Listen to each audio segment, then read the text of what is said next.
የሆነ ቦታ ላይ መናፍስት ጣልቃ ገባና ሰው እንዳይጸልይ ወገቡን ያዘው፣ አይኑን ያዘው። አሁን አነባለሁ ስትይ አይንሽን ያቃጥልሻል። አንተ ጸልያለሁ ስትል ግንባርህ ላይ ይቋጠራል። ዛሬ ደግሞ የጸሎት እምቢ አለኝ ትልና ቁጭ ታደርገዋለህ። በዛ ሁኔታ ውስጥ የወለድከው ልጅ አይንህን የሚያጠፋ ነው፣ ቤትህን የሚያጠፋ ነው፣ ኑሮህን የሚያጠፋ ነው፣ ጊዜህን የሚያጠፋ ነው፣ ዘመንህን የሚያጠፋ ነው። ማታ ምስጋና የለም፣ እንጀራህን ባርከህ አትበላም። ማዕድ የእግዚአብሔር ምስጋና ያለበት አይደለም። አባታችሁ ነይ ብላችሁ አትበሉም፣ ታፍራላችሁ። እንዲህ ብሎ ስመ እግዚአብሔርን መጥራት ያሳቅቃችኋል። እግዚአብሔር በድላችሁም በዘመናችሁም ላይ ዝም አለ፣ በጊዜያችሁም ላይ ዝም አለ፣ በሀብታችሁም በኑሯችሁም ላይ ዝም አለ። እሱ ዝም ሲል የሚወለደው ደግሞ የሚጮህ ነው። እግዚአብሔር ዝም አለበት ዘመን ውስጥ ለታሪክም ለእምነትም መልስ የማይሰጥ ከሆነ መልስ የሚሰጠው ዲያብሎስ ነው። ዲያብሎስ ይናገርሃል፣ አጋንንት ያወሩሃል፣ ርኩሳን መናፍስት ያወሩሃል። ቋንቋህ ግራ የሚያጋባ ነው። በምታውቀው ቋንቋ እየተናገርክ በምታውቀው በሚገባው ቋንቋ እያወራህ አይሆንም። በምታውቀው ፊደል እየጻፍክ አይታይም፣ አቤቱታ አይሰማም። ጉድ እኮ ነው። እኔ ያኔ የታሰርኩ ጊዜ አቤቱታ አሰማሁ ለበላይ። በሁለት ዓመቱ አቤቱታዬን ስፈልገው እንትን ውስጥ ተገኘ፣ ቆሻሻ መጣያ ውስጥ ታች። አልተሰማሁም። አትሰሙም። እግዚአብሔር ስማ ብቻ ነው እንጂ እንደው እንዲህ አድርጌ ነበረ ለማለት ነው እንጂ እንደማይሰማ እኮ ይታወቃል። እንዳይሰሙ ሆነው የሚቀመጡ ብዙ ናቸው። ይኸውልህ እንደዚህ ነው። መባረክ እምቢ ብሎናል። ወደ ትውልድ እንዲያልፍ ጊዜ አላገኘንም። አሁን የሚያልፈው ወደ ትውልድ የሚያልፈው አይነጥላችን፣ መተታችን፣ ክፋታችን፣ ምቀኝነታችን፣ ክፉ ቋንቋችን። ይሄን ለመስማት ጎበዞች ነን፣ ለመናገርም ፈጣኖች ነን። እግዚአብሔር ይባርክህ የሚል ነገር ከአንደበታችን እንዳይወጣ ታስረናል። ሳንባርክ እንዴት እንባርካለን? እንዴት? መጀመሪያውኑ ለምስጋና ለጸሎት የተዘጋጀ ቤት፣ ኑሮ፣ ጊዜ፣ አካል አይደለም እኮ ያለን ብሎ ነው። ምንድን ነው የሚሰራው? የጨሌ እስቲ ንገረኝ። የሚሰራው ቅንጬው፣ ቅንጬ፣ ገንፎ። የምን ቅንጬ? የስንዴ ቅንጬ ነው ወይስ የገብስ ነው የምወደው? እኔ ገብስ ነው የምወደው። የገብስ ቅንጬ? አዎ ስለሆንክ የገብስ ነው የምወደው እኔ። የገብስ ቅንጬ? አዎ። የተርኪ ምርኪ ቆሻሻ። አይ እኛ ቆሻሻ አንወድም። ምን ነው የምትጠላው? እኔ ተርኪ ምርኪ ምናምን አልወድም። ክትፎ፣ ጮማ ምናምን። እሺ በግ እኮ በቀን ነው የሚታረድልኝ እንዴ አለ አያትየው አንዱ። አይወደንም እኛን፣ ይመታታል ልጄ ዛርሽን እያለ እናደዳሉ። ግን አልችልም እሱን መግደል። ሁሌ አምላኩን ይወዳል፣ ያስቀድስብኛል። አምላኩን ስለሚወድ አልነካውም እሱን። አባቷ ነው? አያው የዘች የማ አባቷ የዘች። አዎ የኔ አያቱ የዘች አያቷ ነው ማለት ነው። የዛ አያቷ ማለት ነው። አዎ እሱ የምታወራው ማን እንደዚህ? እኔ አዳል ሞቲ ነኝ። እንደዚህ ነው ድምጽ? እንዲህ ነው በቃ። እኛ እንዲህ ነው የምናወራው። እንዲህ ነን እኛ። የሚገርም ነው። ድምጽ እንደዚህ ነው የምታወራው? አዎ እንዲህ ነው። ሁሌ ሳውራት ራሱ እንዲህ ነው። እሺ የምትበላው ንገረኝ። ነገርኩህ እኮ ክትፎ፣ ጮማ፣ ስጋ ጥብሱ፣ እንቁላል። ዶሮ ብቻ አልወድም። ዶሮ አልወድም። ዶሮ አልወድም አላስበላጥም። ለምንድን ነው ዶሮ የማትወደው? አልፈልግም። ሱሜ ነኝ እንደው ለምበላ። ሱሜ ምንድን ነው ሱሜ? ሱሜ ባላ የአርሲዋ እመቤት የጠረፋ ንግስት ሱሜ ባላ። አዎ አንቺ ዶሮ ትበያለሽ? ግጥም። ሴት ነሽ አንቺ? ሴት ነኝ። አያታቸው ራስ ሴት አጋንንት ነሽ? አዎ ሴት አጋንንት ነኝ እኔ። አንቺ? አዎ ሱሜ ባላ ድምጿ ለየት ያለ ነው ደግሞ። ይሄ ሱሜ ባላ። አንቺ ደግሞ እንዴት ነው የምታወሪው? እኔ እንደዚህ በቃ እንደዚህ ነው። አጋንንት ነኝ እኔ። በቃ የፈለኩትን እኔ አልመርጥም። በቃ መብላት ነው። አምላካችሁ ነኝ እላቸዋለሁ። በቃ እንዳለ ልጆች ያመልኩኛል። እኔ ሰግዱልሻል እንዴ? በደንብ ነው። እናታችን ሱሜ ባላዬ ይላሉ። ሱሜ ባላዬ? አዎ እኔም ዛሬ ነው የሰማሁት ይሄን ሱሜ ባላዬ። እንዴ የአርሲያ እመቤት ጋር እኮ ነው። አንድ ነን ከአርሲያ እመቤት። የጠርፋ ንግስት ታውቃታለህ? አየሞ ሚና። አዎ የእሷ ነኝ እኔ፣ የእሷ ባልደረባ። አሰላ ወይም እዚህ ፈረቀሳ የአርሲዋ እመቤት በመባል የምትታወቀው የጠረፏ ንግስት በመባል በዓለም አቀፍ ደረጃ ደግሞ የምትታወቅ የአጋንንት ዛር ተወካይ ናት። በአብዛኛው ሴት አጋንንት ናት። ስለዚህ በብዛት እዛ አካባቢ ብዙ ክፍል እድሉ የተወሰደበት ህሊናው የጠፋበት አስተሳሰቡ ከክፉ ነገር ጋር እየተያያዘ ነው። እዛ በብዛት ምቀኝነት፣ ተንኮል፣ እነዚህ ነገሮች ይበዛሉ። በቀላሉ መቅናት፣ በቀላሉ መጣላት፣ በቀላሉ መበሳጨት፣ በቀላሉ መናደድ፣ በቀላሉ መረበሽ ያለው እዚህ አካባቢ ነው። እዚህ አርሲዋ እመቤት ፈረቀሳ ምናምን የሚባለው ቦታ ላይ ብዙ የአጋንንቶች መለከፊያ ስፍራም ሆኗል። በተለይ ይሄ ፈረቀሳ የዚህ የመንፈሱ ኃይል ማደሪያና ዛሮች ዛርነታቸው ማረጋገጫ ተራ ልክፍት የሆነ ሁሉ ዛር እየተባለ የሚሾምበት ቦታ ነው እና በዚህ በጥቅምት አካባቢ ብዙዎቹ ማጓራት ያለመዱ ሁሉ እዛ ነው አጓርተው የሚመለሱት። ማጓራትን ተምረው ይመጣሉ። ማጓራትን ጮኸው ተቀብለው ይመጣሉ። እሺ በቃ እንዲህ ነን። አንተ አዳልሞቲስ? አዳልሞቲ ነኝ። ወንድ ነኝ። አንተ ወንድ? አዎ ዴ አይነገርም እኮ የኔ አይነገር። እንዴት ታፈጣለህ ደግሞ እንዴ? በደምብ ከባሏ ታጣላታለህ? እሷን እቺ ደሬ እንኳን እንዴ ባለኔ ነኝ። እንዴት ነው የምታገባው? እንዴ ኧረ ወንድ አትወድም። እንዴ አላስጠጋትም። ወንድ ለምን እንደ ወንድ አትጠጋም? ወንዶችን ንፋ ነው በሞቅስ አታስጠጋም። ወንድ ምን ታደርጋቸዋለህ? እንዴ አስመታታለህ ወይ ራስ ምታት አለቀበታለህ። በትህትና ነው የምታዳምጣት እናትየዋ። እንዴት አወቅሽ? አንቺ ትንሽ ልጅ አይደለሽ? ስታ ጊዜ ይሄን ትምህርት አዳምጬ ነው አንቺም ስሚው እንዲህ ነው ሳ ጊዜ አዎ እናቴ እኮ ታመልክ ነበረ። በቃ ግትር ነበርኩኝ። ከእናቴ ጋር በጣም ነበር የምጣላው። ቤት ውስጥም ሁላችንም እንደዚህ ሆነን የቀረ ነው፣ ተበታትነን የቀረ ነው። እና እናታችን ቡና ስታፈላ አጠገቤ አትጠጉ ነው የምትለው፣ ታጓራለች ምናምን እና እንደዛ ነበር የኛ ቤት አለች። እና ያየሽ ነው እኮ የምትመስዪው አለቻት። ራሱን የተናገርሽው አለቻት። እና በጣም ወደደቻት። ከዛ ስልክ ስጡኝና እኔ እዚህ ነው የማድረው ዛሬ አለች። እማዬ በቃ አልመጣም ጓደኛዬ ጋር ያለው ሳጠናን ማለት ጊዜ በእሺ ለማንኛውም ዩኒፎርምሽን የለበሽው ቢጃማሽን ምናምን ሲያው ጊዜ አይ ችግር የለም የጓደኛ ያለ ቻው ቻው አለችና ዘጋች። ወይኔ እናትሽ በጣም ነው የሚያምኑሽ ስትላት ጊዜ እናትየዋ ማለት ነው እኔ ልጄን አላምንም እንደዚህ ብትለኝ አለቻት። አይ ቤቱን እኮ የሚመራው እግዚአብሔር ነው እና በጣም ነው የምንዋደደው፣ በጣም ነው የምንተማመነው። የምንጸልይበት ቦታ አለን፣ ይሄን ትምህርት እናዳምጣለን፣ ከዛ በኋላ እንሰግዳለን፣ ጸበል እንጠመቃለን፣ ቅዱስ ቁርባን እንቀበላለን። አንቺ ትቆርቢያለሽ? አዎ። አረ ገና በዚህ እድሜሽ ብዙ ነገር እኮ ልታይ። አረ እኛ ጋር እንደዚህ የለም። ምን አደርጋለሁ እስቲ ንገሪኝ አለቻት። አይ ተሳሳቻለሽ ነው። አረ እንደዚህ የለም። ይሄ ገጠር አስተሳሰብ ነው። ገጠር ያሉት እናቶች አንዳንድ እናቶች ናቸው ሴት ልጅ ማቆም ያለባት 10 ዓመቷ ላይ ነው 11 ዓመቷ ላይ ይላሉ። ኖ ቁርባን እድሜ አይገድበውም። ፋይሬጅ የሚባለው እድሜ ላይ ራሱ ጋር ቢሆኑ ያረጋጋቸዋል ምናምን ብላ ልጅቷ ተናገረች። በዛው ምችኛውም አብራት ተማረች እና ወይኔ ወደድኩሽ፣ በእናትሽ በጣም ነው ወደድኩሽ፣ በቃ ከዚህ በኋላ ጓደኛዬ ነኝ። ግን ክላስ ውስጥ ሳይሽ እኮ ጋግርታም ስለሆንሽ ምንም ነገር እኮ አላናግርሽም ትላታለች። አሁን ብዙም አይዋጥልኝም፣ ተማሪዎቹ ሲንቀረቀሹ ቁጭ ለምለው ዝም ብዬ ታዝቤ ነው የምቀመጠው፣ ብዙ አይን ውስጥ መግባት አልወድም አለቻት ማለችና ከዛ ስለመናፍስ እያወቁ ሲመጡ በጣም እየገባቸው መጣ። እዚህ መሀል ላይ ግን እዚህ ቤት ውስጥ የተፈጠረው ነገር ልንገራችሁ። ከዛ ዲያስፖራ ዋለችው እናትየው። አቤት አላት እና ሐሳብ ምንድነው አትሄድም እንዴ ስትለው ጊዜ አረ እኔ እዚህ ነው የማድረው አለ። የት? እዚህ?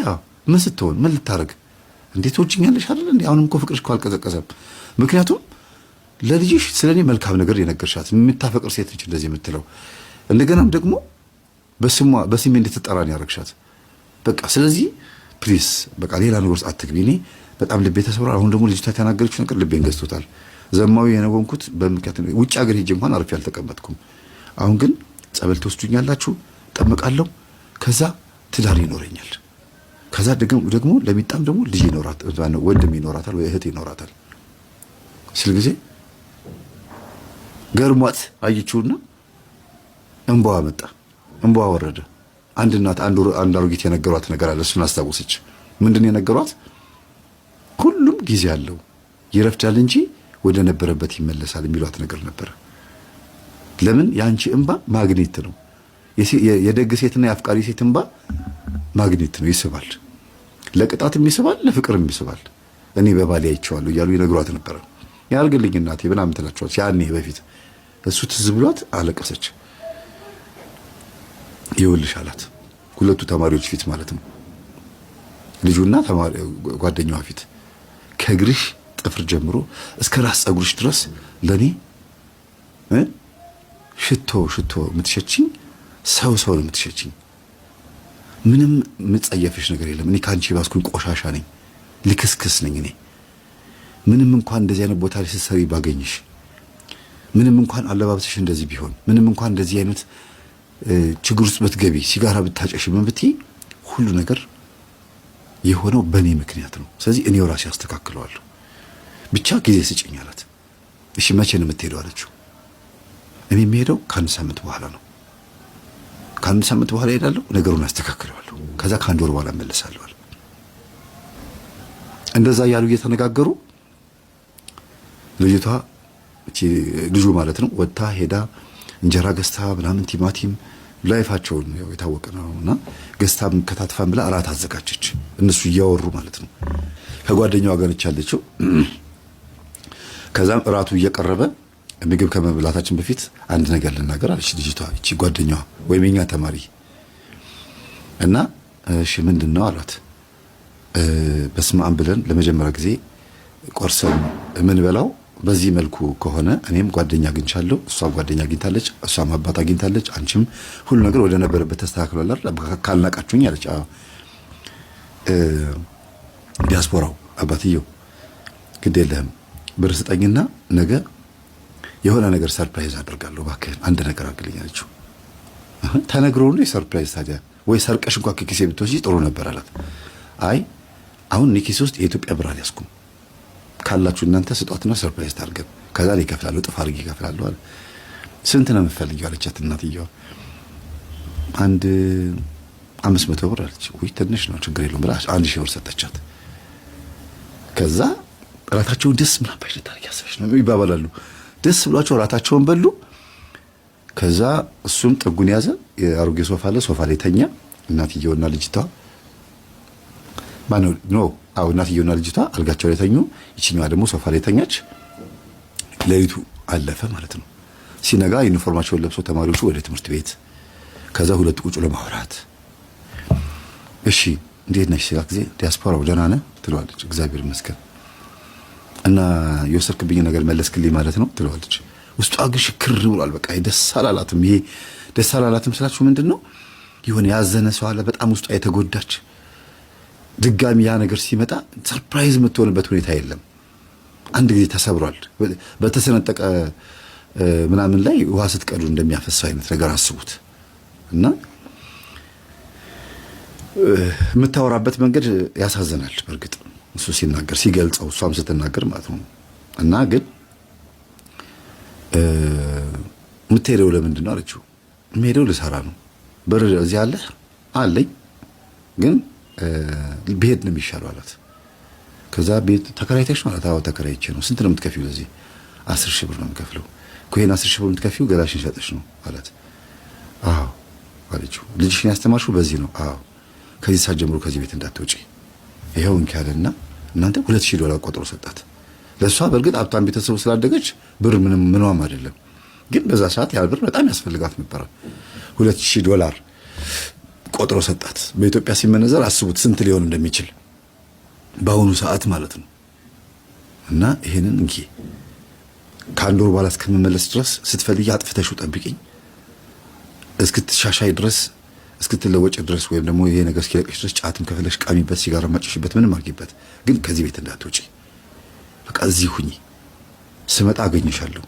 እስከ 1 ሳምንት ድረስ እንድመጣ ከፈቀድሽልኝ የቤትሽ እመላለሳለሁ፣ ካልፈቀድሽልኝ ችግር የለውም እዛው ሆኜ በስልክ እየተደዋወልን የሚያስፈልገው ነገር አሟላለሁ ብሎ ሲላት ጊዜ ዘላ ተጠበጠበችበትና አፈፍ አድርጋ በዛው ተቃቅፎ አደሩ ማለት ነው። ማን ነው ዋሉ ልጅቷ።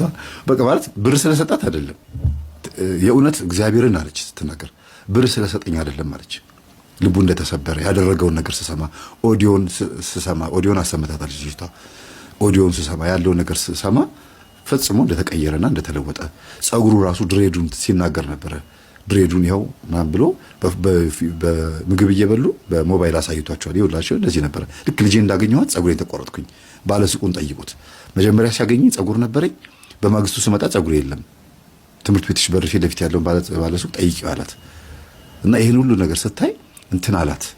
ይሄ ልጅ እንደተቀየረ ገብቷታልና ከዛ አብራው ተጠመጠመችበት። በቃ አብራው ሄዳ ያ የድሮ ፍቅሯ መጣባት። አለቀሰች። እናንተ ሰው እያለቀሰ ሩካቤ ይፈጽማል? በጣም ከባድ ነውና እንደዚያ ነገር ሁሉ ነው በሚስጥር የሚነግሩኝ። እኔ ከባድ ነው እንደዚያ ነገር ግን አይደለ እንደዚህ አይነገርም። በእርግጥ ግን ይሄንን ነገር የተናገርኩት ከምን አንጻር ነው? ፍቅራቸው ምን ያህል ፍቅሯ ምን ያህል ከባድ እንደነበር ነው የሚያሳየው። እንዴት እንደምትወደው እንዴት ልመንህ አለችው። መጨረሻ ላይ ሲወጣ ዝም ብለሽ እመኝኝ የትንሿ ተማሪ የተናገረችው የልጃችን ጓደኛ የተናገረችው ነገር አብሮን የገባ ይመስለኛል። እግዚአብሔር እዚህ ቤት ዝም ብለን አልገባን፣ አብሮን ነው ሰተት ብሎ የገባው እግዚአብሔርና ተከታታይ ዝም ብለሽ አላት። አንድ ሳምንት ሙሉ ገጠመኝ እያዳመጡ ወደ ውጪም ሲሄድ በአውሮፕላን ገጠመኝ እያዳመጠ ሲገባም ገጠመኝ እያዳመጠ እየሰገደ እየጸለየ ንስሐ እየገባ ኢቭን ውጪ ነው ንስሐ ገብቶ የመጣው። እዛ የሚያውቃቸው አባት አሉ፣ በጣም የሚወዳቸው አባት አሉ፣ በጣም የተባረኩ አባት ናቸው አሉ። እንግዲህ እኔ አላቃቸውም፣ ጥሩ አባት ናቸው ነው የሚለው እሱ። እሳቸው ጋር ሄጄ ንስሐ ገባው ነው የሚለው። ይሄ እንደዚህ ነው የሆነው። ግን እዚህ ጋር ልጅቷ ምንድነው ሰርፕራይዝ ያደረገቻቸው? በማግስቱ እስከ 5 ሰዓት ድረስ አልጋ ላይ ነበሩ። እነዚህ ሁለቱ ባልና ሚስት ልበላቸው መቼም የሚዋደዱ ፍቅረኛሞች እስከ 5 ሰዓት ድረስ። ከዛ በኋላ እንውጣና ለባብሽና እንውጣና ትንሽ የሆነ ጁስ ነገር ምናምን ልጋብዝሽ አላት። እሺ። ከዛ ወጡ ሄዱ። ቤቱ እንደተቆለፈ ነው። ልጅቷ መጣቸው። ያው የራሷ ቁልፍ አላት። ገቡ። ተማሪዎቹ ሲመጡ ባልና ሚስት የሉም፣ ወይም ደግሞ እናትና አባቷ የሉም። የት ሄዶ ይሆን? የሆነ ቦታ ሄዶ ይሆናል ምናምን ብላ ስትል ዶላሩ አልጋ ላይ ተበትኗል። ረስተውታል ጭራሽ የሉም። በቃ እዚህ ነገር ውስጥ እንዴ ምንድነው ይሄ ሁሉ ምናምን አለች ልጅቷ። ከዛ በይ ሰብስቢና አስቀምጪ ባደራ መልክ ሲቆጠር $2000 ነው። ሰጥቷት ይሆናል ለማይ እና ምን ተፈጥሮ ነው? ድንገት ስደውላት እናቷ ጋር አለን እንመጣለን እዚህ ነን ሻይ ቡና እያልን ነው ጊዜ እማዬ አልጋ ላይ እንደዚህ አይነት ብር ይቀመጣል? በትኛው መጣውኝ። እኔ እኮ ለብር ግድ የለኝም ታውቂያለሽ አይደለ? ሰውየውን በቃ አብረን ያለ ነው ከሰውየው ጋር ትላታለች። ከአባቴ ጋር ነው? አዎ። እና ሰውየው ለምን ትያለሽ ትላታለች። እና አይታዩ በቃ ለማንኛውም ያው እንግዲህ የቆንጅና ኩራት የሚባል ነገር አለ ብያችኋለሁ። ብቻ ዞሮ ዞሮ እነሱ ደርሰው እስኪመጡ ድረስ እነዚህ ቤቱን ተነጋግረዋል። አልጋውን ምኑን ጽድት ታርገው አወጡት። እንዳለ የሚያስፈልገው ነገር በሙሉ ሰው ነው ይዘው የመጡት። ሰው ቀጥረዋል። ከዛ የሚስተካከል ነገር አለ አስተካክለው ምን ብለው እናቷን ቤት የሚቀባ ቀለም ቀባብቶ ምን ብለው ሶፋውም ጥጉን ይዞ ከዛ ለመጸለያ ቦታ አያችሁ። የኛ ተማሪ ትልቁ ነገር ይሄ ነው እንግዲህ። ለመጸለያ ቦታ ተዘጋጅቶ ስዕል ቢሮ ድረስ መጥተው ስዕል ይዘው ሄደው መጸለያ ጸሎት መጽሐፍ ምናምን እሱ መግዣ እኮ ነው ብር ጠይቀችው። ከዛ ብር ይዤ እመጣለሁ አሁን ብር ስላነሰኝ ነው ስዕል ስጪኝ ብላ በዱቤ ነው የወሰደችው ሁሉ። ከዛ ስዕሉን አምጥተው ለጣጥፈውን ብለው በቃ አስተካክለው አምፖል የሚቀይር የሚስተካከል ለጸሎት ክፍል ለብቻው አምፖል ለዚህ ለብቻው አምፖል ተደርጎ ግን አንድ ክፍል ነች እኮ 5 ሜትር በ5 ሜትር የሆነ ቤት ነው።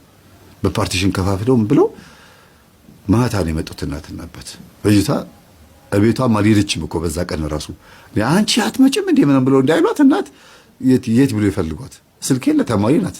ከዛ በጓደኛዋ ስልክ ደውላ እማዬ ዛሬም እንግዲህ ላድር ነው እንዴ አንቺ ስለ ሰዓት አታረጊም እንዴ አሏት። አይ እሺ በቃ ማታ እመጣለሁ ሰው ይሸኘኛል አለች። ፈተና እኮ ስለሆነ ቢል አይ ስለ ሰዓት አድርጊ አሏት። እሺ እማዬ በቃ እሺ ከተመቸሽ ደሪ ችግር የለውም ለማንኛውም የምስራች አለኝ ስትላቸው ጊዜ ምንድን ነው መምህር የሚፈልገውን ገጠመኝ እየሰራሁኝ ያለሁት በጣም ደስ የሚል ገጠመኝ ውስጥ ነው ያለሁት እና ስመጣ እነግራቸዋለሁ አለች። ይሁንልሽ እሺ በርቺ በቃ እና ልጃቸውን በጣም ነው የሚያምኗት። በጣም ለምን ራሷን የምትጠብቅ ልጅ ስለሆነች ማለት ነው። ቤተሰቦቻችሁ የሚያምኗችሁ ሆናችሁ እስክትገኙ ድረስ መልካም ሰው መሆን አለባችሁ ተማሪዎች። ቤተሰቦቻችሁ እንዲያምኗችሁ ሆናችሁ ሳይሆን መኖር ያለባችሁ እናንተ ለራሳችሁ ስትታመኑና ስትጠብቁ ራሳችሁን፣ ቤተሰብ ደግሞ እናንተ ላይ ተስፋ ያደርጋል። ምንም ነገር ብታረጉ የትም ብትሄዱ ተስፋ ነው የሚያደርገው። ብቻ ራስሽን ጠብቂ ነው የሚሉት። ብቻ ራስሽን ጠብቂ ይላሉና ከዛ ወደ ቤት ይዟት መለሳት። ሲመጡ ቤቱ ተቀያይሯል። ምንድነው እናንተ ምናምን ሲሉ ጊዜ ሰርፕራይዝ ምናምን በቃ የተማሪ ነገር የልጆች ነገር ሲሉ ጊዜ እንዴ ኧረ እኔ ልጅ ምንድን ያደርጋችሁ ሲባል ጊዜ ይሄ እሱ ሐሳብ ነው፣ ይሄው ከዚህ ሰዓት ጀምሮ ምን ጸልይበት ቦታ ተዘጋጅቷል ምናምን አለች። እንግዲህ ይሄ በማግስቱ ነው አስቡት። ገናም ገጠመኝን ራሱ ገና ማዳመጥ አልተጀመረም ገና ነው። ከዚህ በኋላ ነው ሳምንቱ ሙሉ አዳመጥ ያልኳችሁ ቅድም። ከዛ ወደ ውጭ ሀገር ሲሄድ አዳመጥ ያልኳችሁ ከዛ በኋላ ነው። አሁን እሺ እንጸልይ ብለው ተንበርክከው አባታችን ነው ብለው ጸለዩ። እዛው በተቀመጡበት ምን አይነት መልካም ልጅ ነሽ ግን አላት እና እኔ አሁን ከአንተ አባት ሆነ አገኘሃት አይደል? እኔም ደግሞ ጓደኛ ሆኜ አገኘኋት ለመጀመሪያ ጊዜና በጣም ደስ የምትል ልጅ ናት። ስነ ስርዓት ያላት ልጅ ነች። እኔ ግን እንዲያውም የቤተ ክርስቲያን ልጅ አገልጋይ ሰንበት ተማሪ መስላኝ ነበረ። ለካ ሰንበት ተማሪ አይደለሽም አለቻት። አዎ ሰንበት ተማሪ አይደለሁም፣ ግን ዝም ብሎ መንፈሳዊ ሰው ነኝ። ጉባኤ አለ በተባለበት ቦታ የሚገኝ እግዚአብሔርን የምፈራ ሰው ነኝ እና ስለ ቀሚስ ያለኝ አመለካከት በቃ እንደዚህ ነው፣ ረጅም ቀሚስ ነው የምወደው አለች። ከዛ የመምህር ተስፋዬ ልጅ ሰላም የምትባላለች የረጅም ቀሚስ ዲዛይነር መሆን እፈልጋለሁ እያለች ነው የምታወራው። እና በዚህ ልክ ረጅም ቀሚስ መልበስ ጥግ ድረስ ከሄድሽበት ጨዋነቱ ጥግ ድረስ ነው የሚሄደው እና ለብዙ እህቶቻችን የረጅም ቀሚስ ለባሽ ምክንያትም ልትሆኚ ስለምትችይ ይሄ ነገርሽን አዘውትሪበት ጥሩ ነው አለቻት። እና እንዲያውም በዛ አጋጣሚ ሰላምዬን እናገኛታለን ሁሉ እያሉ ነበረ። ከዛ ተጀመረ እንግዲህ በቃ ገጠመኝ ማዳመጥ ጀመሩ። ቴሌቪዥኑ ላይ የሚታየው የመምህር ግርማና የኛ የቀሲስ ሄኖክ ነው፣ የኔ ትምህርት ነው ምናምን ነው። በቃ ተጀመረ፣ ጦርነት ተጀመረ። እንዲህ ዝም ብዬ ነበር ለካ ቤተ ክርስቲያን መመላለስ። ይሄ ሁሉ ኮተት አለ። የእናቴ ዛር መንፈስ ወደ እኔ መጥቷል ማለት ነው። እናቴ በቤተሰቧ በአያቴ ችግር ከነበረ እዚህ ጋርም ችግር አለ። ስለዚህ አያቴን ሄጄ መታወቅ አለብኝ፣ ቤተሰቦቼ መታወቅ አለብኝ ምናምን ስትል ጊዜ እንኳን አያተሽ ማንንም ሄጄ ወስጄ አላስተዋውቅሽም። በነገራችን ላይ ቤተሰቦቿ ከባድ ችግር ውስጥ ሆኖ ነው ትተዋት ያለፉትና እናትና አባቷ ሞተዋል። ወንድሟ ቤቱን ወርሶ አግብቶ ቤቱን ወርሶ በቃ እየኖረ ነው። በቃ ሌላ ላይፍ ውስጥ ነው ያሉት። ለምን ድርሻዋን ተቀብላ ገንዘቧን እንኳን እንዳትል አኩራፊ ሆና ቀርታለች። ይሄኔ እንዳትል እና ወንድሟን በዛ የተነሳ ታላቅ ወንድሟ ስለሆነ ካያት ሁሉ በጣም ከባድ እርምጃ የሚወስድ ሰው ስለሆነ እልህ ይዟት በዛው ነው ሄደችው። በቁንጅናዋ ነገደችበት ማለት ነው። እና ወደ ቤተሰቦቼ እንሂድ ብለሽ እግርሽ እንዳታነሺ ብላ መጀመሪያ ሁለተኛ ቀን ላይ ምናምን ተናግራት ነበረ። በኋላ ትምህርቱን እያዳመጠች ስትመጣ ግን ወንድሟ አሳዘናት። ለምን በሰው በወሬ ትሰማለች። ወንድምሽ ትዳሩ ከባድ ችግር ውስጥ ነው ያለው፣ በሽተኛ ነው፣ ይታመማል፣ ሆስፒታል ገብቷል ይወሬ ነግሯታል። እና እግዚአብሔር ያድነው፣ እግዚአብሔር ይፈውሰው፣ ሂጅ አልጠይቀውም ትላለች። 19 ዓመት ሙሉ እልህ ይዟት ተቀምጣለች። እናንተ በጣም ከባድ ነው ግን እልህ። ከዛ ልበ ደንዳና ያረጋት፣ ድንጋይ ያረጋት፣ እንደዚህ እልከኛ ያረጋት፣ ግትር ያረጋት ምንድን ነው የሚለው ነገር ማወቅ ስትጀምር አጅሬው ነው የእናቷ መንፈስ ቀጥሎ እሷ ጋር መጥቷል። ልክ እናቷ ስትሞት እሷ ላይ መጥቶ ተጣልቷታል። በነገራችን ላይ በዚህ ጉዳይ ላይ ከባድ ውሳኔ የወሰኑ ብዙ ሰዎች ዛራ አንጋሽ ጋር ዛራ አረጋጊ ጋር የሚሄዱ ሰዎች አሉ። ይሄን ነገር ለማረጋጋት የእናቴ ዛር መጥቶ ተጣላኝ እስቲ እንደዚህ አድርጉልኝ ብሎ የሚሉ ሰዎች አሉ። አንድና አንድ መድኃኒቱ ጸበል ነው። አንድና አንድ ጾም፣ ጸሎት፣ ስግደት ብቻ ነው። ስርማሽ ቅጠል በጣሽም ጋር ሂዱ፣ ቃልቻና ወሊያ ዛር ባለዛሮች ጋር ሂዱ፣ ምንም ጋር ሂዱ፣ ሁሉም አጋንንትና ሰይጣን ነው። በቃ ሁሉም እግዚአብሔር የረገማቸውና ያወገዛቸው ርኩሳን መናፍስቶች ናቸው። ምንም ስም ይሰጣቸው፣ በየትኛውም ፈላስፋ ይፈላሰፍባቸው፣ ምንም ይሁን ምንም መድኃኒቱ ይሄ ነው ተብሎ የሚሰጠው ሌላ ነገር በሙሉ እንዳለ ሌላ ነገር ነው። እዚህ ጋር ግን ዘላለማዊ ሕይወትንም አግኝተን ከመናፍስትም ጸርተን በእነሱ ላይም ሰልጥነንባቸው ነው በሰላም የምንኖረው ማለት ነው። እና ሁላችሁም ወደ እግዚአብሔር የምትመለሱበት ጊዜ እንደሚመጣ ይታወቀኛል። በተለይ ቃልቻ፣ አውሊያ፣ ዛር የሚያመልኩ እነዚህ ለብቻ ይሄ ጥበቡቱን ደግሞ የቅጠላ ቅጠሉን ስርማሽ ቅጠል በጠል ኮኮ ቆጠራውን የቀለበት ምናምን እያደረጉ ብዙ ነገር ውስጥ እየገቡ ችግር ውስጥ የገቡት ሰዎች ደግሞ እነሱ ደግሞ እያወቁ ስለሆነ የገቡበት ዋጋቸውን ያገኛሉ። እንዲያውም እነዚህኞቹ እኮ ይሻላሉ። ባለ ቃልቻዎችና አውሊያዎች የቤተ ክርስቲያን ትምህርት መረጃውም እውቀቱም መንፈሳዊ ነገሩም ስለሌላቸው ሰይጣናት ታሏቸውን የገቡት ትላላችሁ። እነዚህ ግን ጥበብን አጥና በሚል ሰበብ ገብተው የእግዚአብሔር ነገር በተወሰነ መልኩ ያውቃሉ። የተጭበረበረ ማንነት ያላቸው ናቸው። ግራ ተጋብተው በፍልስፍና ውስጥ ሆነው ግራ ተጋብተው እንደ ጠቢቡ ሰለሞን ከተለያዩ አምላኪ ሴቶች ጋር የተገናኙ ናቸው። እንግዲህ ጠቢቡ ሰለሞን ለተለያዩ 5 አማልክት ከሚያመልኩ 5 ሴቶች ቁባቶች ጋር 5 አማልክት አመለከላ ማን ነው ቤተ መቅደስ ሰራላቸው ነው የሚለው። ለካሙሽ፣ ለሞሎክ፣ ለምናምን ከግብጽ ለመጣች ጮኝ እንትን ውሽም ማን ነው ዕቁባቱ ለገሊት የምትባል እንደዚህ ሰራላት እየተባለ አይደለም። ሰለሞን ብዙ ነገር ውስጥ የገባው ለነዛ ሴቶች ሲል ብዙ የጣዖት ቤተ መቅደስ ሰራ። ለነዛ ሴቶች ሲል በዝሙት ወድቆ ጥበባትን ፍለጋ በቃ ያልሰራው ያላደረገው የለም። ግን መጽሐፈ መክብብን ያነበበ ሰው ጠቢቡ ሰለሞን መጨረሻው ምን እንደሆነ በዛ ይታያል። መጽሐፈ መክብብ ምን ይላል?